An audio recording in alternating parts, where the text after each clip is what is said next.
Hey, what's up everybody? Hammerheart Metal Reviews here once again with another review for you today.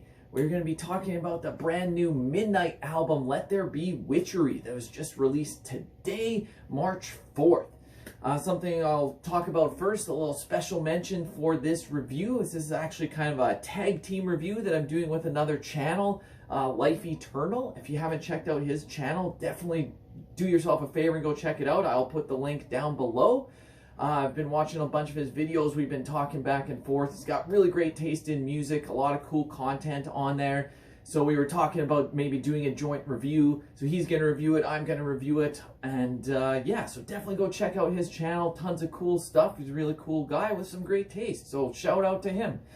Anyways, yeah, so to get back to this is the 5th album from Midnight. If you've never heard these guys, or this guy before, to be more specific, it is a one-man band. Athanar is the guy behind the band. He does everything.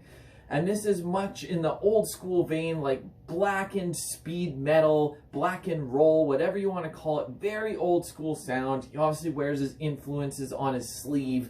Like, this guy is very influenced by bands like Motorhead, Venom, Old School, Bathory. He just does his own thing with it. He's not interested in reinventing that sound, so there's not anything necessarily too unique here. It's just really doing his own take on this old style of heavy metal that he loves. So this guy is from Cleveland in the United States, and yeah, the lyrics, they're very silly, but it is a lot of fun.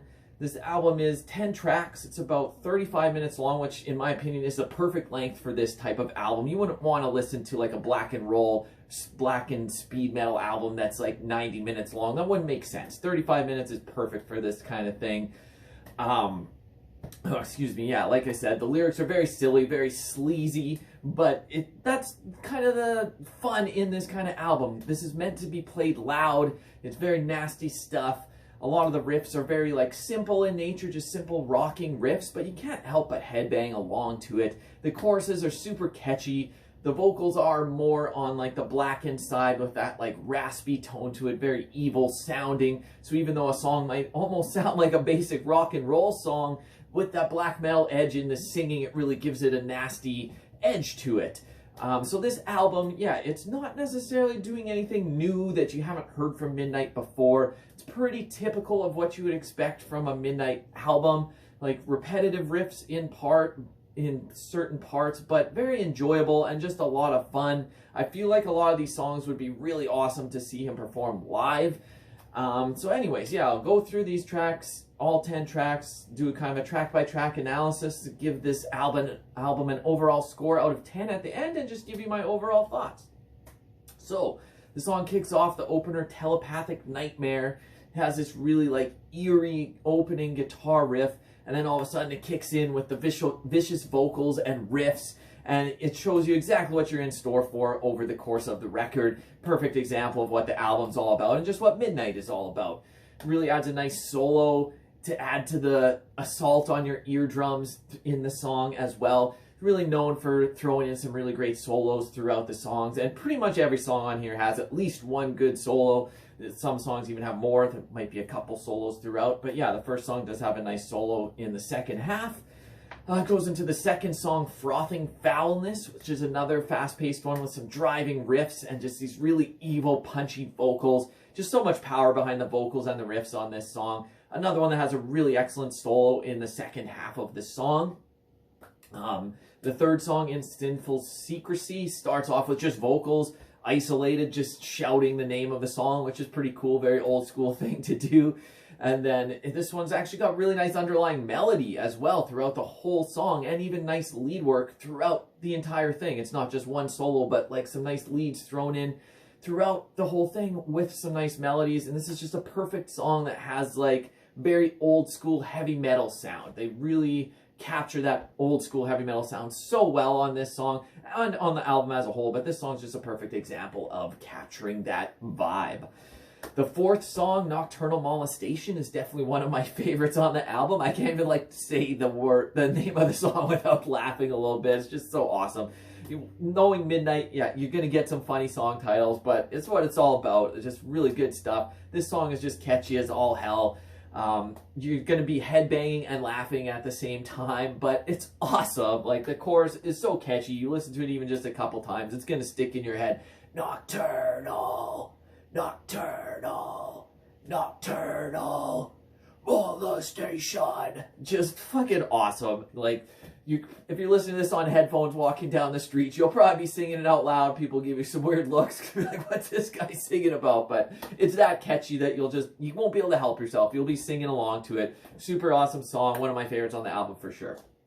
The fifth song, More Torment, slows the tempo down quite a bit. It's almost got like a groovy kind of riff to it. I do find this song a little bit repetitive. Definitely not one of my favorites on the album. It is still okay, like, it's a decent song, but overall it's not a standout track compared to some of the other ones, in my opinion. But after that, the sixth song really picks up the pace again. Let There Be Sodomy, another awesome song title, and another one that's one of my favorites on the album for sure. It is a straightforward, fast song, but it's super catchy, and it's got a really great solo as well. I just love this song. This is exactly what I want in a Midnight song. More of the faster paced stuff, but still catchy at the same time. The seventh song, Devil Virgin, another great title. Got some nice leads to open up the track, but then it goes into some like simple, repetitive, almost just like basic rock riffing. It is still really catchy and will stick in your head even if it is a bit repetitive. But yeah, all in all, still pretty decent track.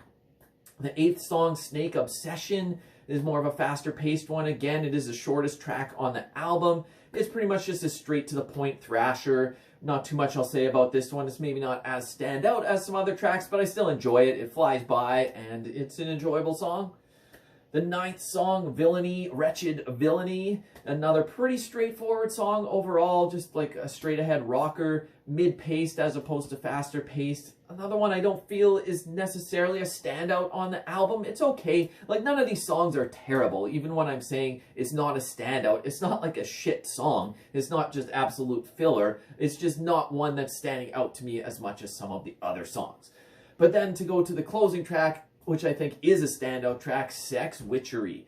So this one is just super catchy, like very basic riffs, but super catchy. I dare you to try to not bang your head to this song as you're listening to it. Like, you'll just be doing this even just very slightly. You won't be able to help it because it's that kind of riff. Very simple, but great. Exactly what you want in a Midnight song.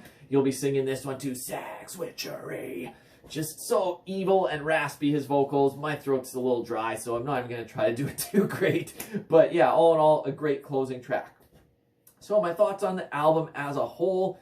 Got really great solos throughout the whole album. That really gives it that added edge. Whereas the main riffs on the song may be a bit repetitive and a bit simple. It's exactly what you expect from a Midnight album. It's basically exactly what I would want from a Midnight album. It's very well executed. Like I said, it's not super original, not even in Midnight's catalog or just in blackened speed metal, black and roll. It's not an original thing he's doing here, but he's one of the best in the modern age of capturing this sound and capturing this vibe, and he executes it very well.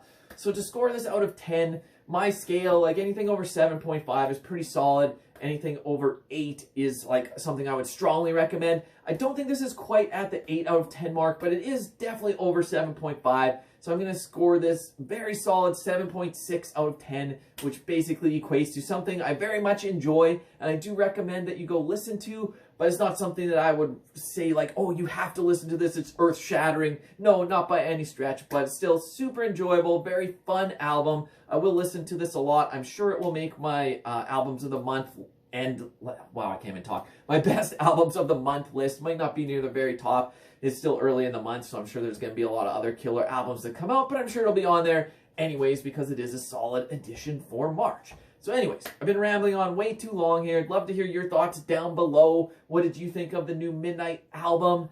And anyways, like I said at the beginning of the video, go check out Life Eternal's channel as well. I will link that down below. And until next time, give me a like, give me a subscribe. Hammerheart Metal Reviews, out!